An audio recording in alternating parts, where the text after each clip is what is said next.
Malinaw na sinasabi sa Biblia na hindi dapat tayo maniwala sa mga manghuhula o anuman na nagsasabing galing sa Diyos, pero taliwas naman sa kanyang salita.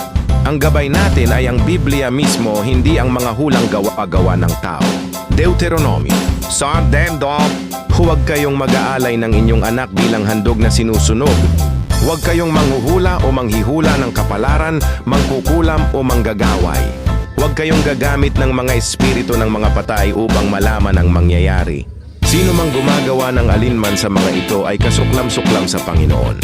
Tandaan natin, huwag tayong magpalinlang sa mga hula, sa mga manghuhula, o kung ano-anong sinasabing galing daw sa Diyos.